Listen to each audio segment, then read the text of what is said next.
मैं पुरानी झुग्गियों के पास बैठी अपने बच्चों को देख रही थी, जो झुग्गी के बाहर खेलते हुए गंदे लिबास में मलबूस बच्चों को खाने पीने की चीजें थमा रहे थे। उनके चेहरों पर हकीकी खुशी के दिए जल रहे थे।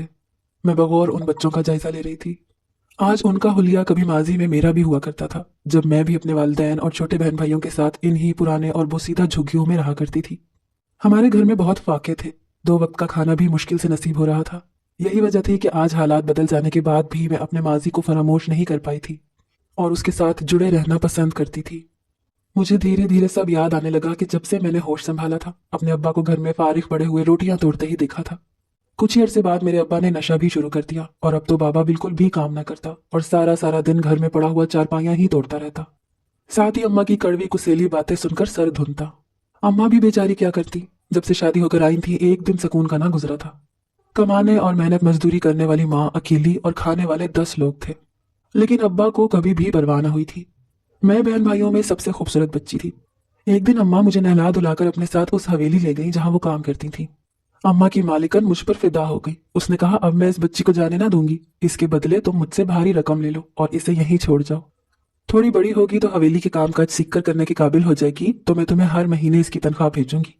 अम्मा मुझे छोड़ना नहीं चाहती थी, लेकिन घर में भूख और मुफलिसी ने डेरे डाले हुए थे और हाथ में उस वक्त एक भारी रकम होना जरूरी थी।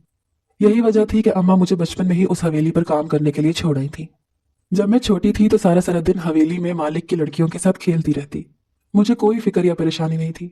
लेकिन जब जरा सी बड़ी हुई और मेरा खूब कद काठ निकल आया तो मालिक की बीवी ने मुझे पकड़कर रसोई में मुलाजिमा के साथ बिठा दिया और खेलने पर पाबंदी लगा दी कि आज से मुझे घर के काम सीखने हैं और अब खेल कूद बंद। अब से मैं इस हवेली की मुलाजिमा हूँ। शुरू शुरू में दिल बड़ा उदास हुआ, मगर आहिस्ता आहिस्ता जब सारा दिन काम के दौरान अच्छा अच्छा खाने को भी मिलने लगा तो मैं भी खुश हो गई। एक बात तो साफ थी कि मैंने हवेली की लड़कियों से ज्यादा अच्छी सेहत और खूबसूरती पाई थी और बगैर किसी हार सिंगार के भी सब में नुमाया नजर आती थी।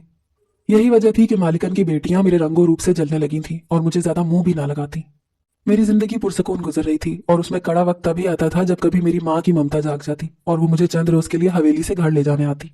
घर जाकर फिर वही बहन भाइयों के लड़ाई झगड़े, अम्मा की मायूसी वाली बातें और अब्बा को सुनाई गई झिड़कें सुनना पड़ती, जिनसे दिल तंग ही होता था। इसीलिए कोशिश करती कि ज्यादातर घर जाने की नौबत ही ना आए। वैसे भी अम्मा को गर्ज मेरी तनख्वाह से था, जो मालिकन हर महीने मुझे बगैर बताए अम्मा के हाथ में थमा देती थी। रही बात मेरी जरूरियात की, तो वो मेरे कहे बगैर भी पूरी हो रही थी। मुझे ज्यादा की लालच ना थी और ना ही दुनिया की बेश बहा दौलत से कुछ ज्यादा गर्ज थी। जितना मिल रहा था उसी में खुश थी और राजी रहना चाहती थी।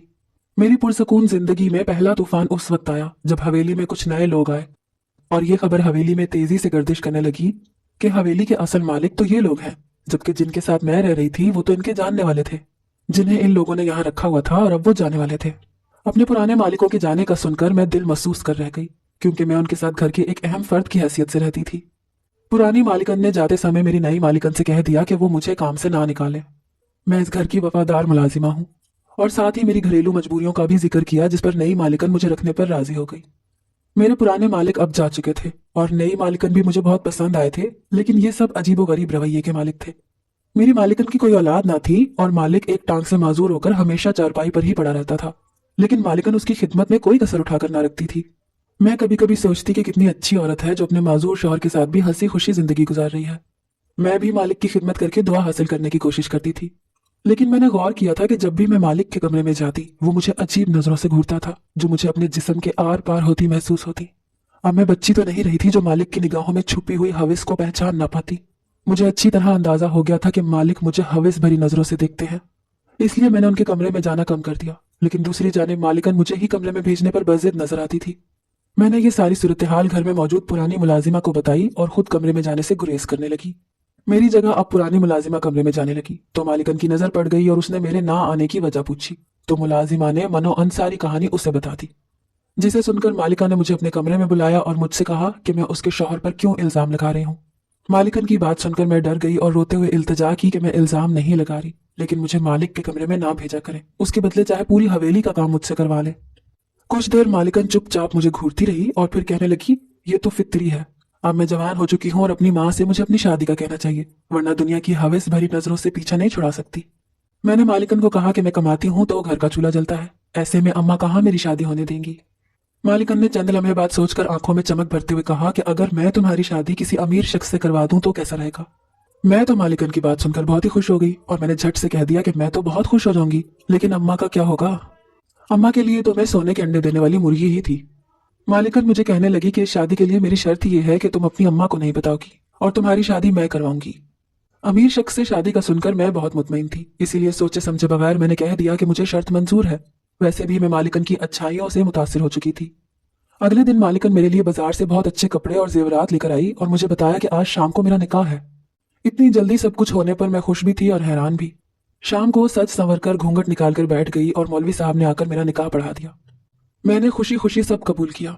एक अमीर शख्स की बीवी बनने का मुझे हमेशा से ही शौक था। मालिकन मुझे निकाह के बाद एक बड़ी सी चादर उड़ाकर कहने लगी अब वो मुझे मेरे कमरे में ले जाए। मैं बहुत हैरान हुई कि मुझे मेरे शौहर से क्यों नहीं मिलवाया गया, लेकिन उस वक्त पूछना मुनासिब ना समझा। मालिकन मुझे एक कमरे में नरम बिस्तर पर बिठाकर चली गई। मैं कुछ देर तो इंतजार करती रही, लेकिन गर्मी और हबस से जब मेरा सांस बंद होने लगा तो मैंने अपना घूंघट उठाकर परे फेंक दिया। जब मैंने अपना घूंघट उठाया तो ये देखकर मेरी जान ही निकल गई। ये कमरा तो मेरे माजूर मालिक का था। उसी कमरे में बेड के सामने एक चारपाई पड़ी हुई थी और उस पर मालिक पड़ा मुझे शैतानी मुस्कुराहट से घूर रहा था। तो क्या मेरी शादी मालिक से हो गई है? नहीं नहीं, ऐसा नहीं हो सकता। इसी असना में मालिकन कमरे में दाखिल हुई। मैंने उससे कुछ पूछना चाहा, लेकिन वो पहले ही बोल उठी कि ये तुम्हारा शौहर है, इसे सलाम करो। ये सब मंजर देखकर मेरा सर चकराने लगा और कुछ ही देर बाद मैं बेहोश हो गई। जब मुझे होश आया तो मालिकन मुझ पर झुकी हुई थी। मैं फौरन उसे परे धकेल कर उठ बैठी और कमरे को घूरते हुए एक बार फिर मालिकन से मुखातिब हुई कि ये क्या चक्कर है, मैं इस कमरे में क्या कर रही हूँ। तो मालिकन के दिए हुए जवाब ने मेरे कानों में गर्म सीसा उंडेल दिया। बकौल मालिकन के उसने मेरी शादी मालिक से ही करवा दी थी और अब से मैं उसकी सौतन थी। ये सुनकर मैं रोने धोने लगी। उसने ऐसा क्यों किया? मेरे साथ धोखा किया। मालिकन ने मुझे समझाया कि पहले मैं इस घर की मुलाजिमा थी, अब मालिकन हूँ और ये शादी सिर्फ इसलिए की गई है ताकि मेरे दिल से मालिक के लिए डर खत्म हो जाए और मैं दिन रात उसकी खिदमत पर मामूर रहूं। मैं मालिकन की बात सुनकर दिल से दुखी हुई। उसने अपने फायदे के लिए मेरी जिंदगी बर्बाद कर दी थी, लेकिन मेरी जिंदगी पहले कौन सी आबाद थी जो मुझे इतना दुख हो रहा था। माँ बाप और बहन भाइयों के लिए तो गुजर ही रही थी। अच्छा था अब मैं मालिकन भी बन गई हूँ, इस तरह और ज्यादा पैसा अपने घर भेजूंगी। मैंने रो धोकर सब्र कर लिया और अपनी जिंदगी मामूल के मुताबिक गुजारने लगी। अब मैं उस मनहूस शक्ल वाले अपने बूढ़े शौहर की दिन रात खिदमत करने लगी थी। मैंने नोट किया कि मेरे शौहर का रवैया मेरे साथ बदल गया था। उसकी आंखों में हविस की जगह मोहब्बत आ गई थी और वो हमेशा मेरा ख्याल रखने की पूरी पूरी कोशिश करता। वो मुझ पर अपने कामों का बोझ कम डालता और मुझे हमेशा अच्छे कपड़े पहनकर तैयार रहने की तलकीन करता। वो काफी पैसे मुझे मालिकन से छुपा कर भी देने लगा, जो मैं अपनी अम्मा को छुपा कर दे देती थी। दिन भर मैं ही उसके पास होती थी, लेकिन रात होते ही मेरी सौतन मुझे कमरे से बाहर भेज देती और वो रात का खाना खास अपने हाथों से बनाकर ले जाती। इस दौरान मेरी माँ कई बार मुझे लेने आई, लेकिन हर मर्तबा मैं उसे मना करके एक मोटी रकम थमा देती। उसे इसके अलावा और चाहिए भी क्या था।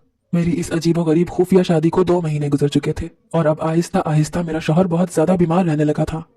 उसकी सेहत दिन ब दिन गिरती जा रही थी और उन्हीं दिनों हवेली में मर्दों की आमदोरफ्त में भी इजाफा हो चुका था।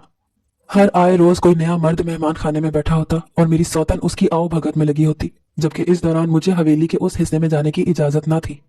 एक दिन मेरी सौतन ने मुझे एक दवाई की शीशी थमाते हुए कहा कि यह दवा मेरे शौहर को ठीक कर देगी, इसलिए आज के बाद मैं यही दवा उसे रोज खाने में मिला कर दूं।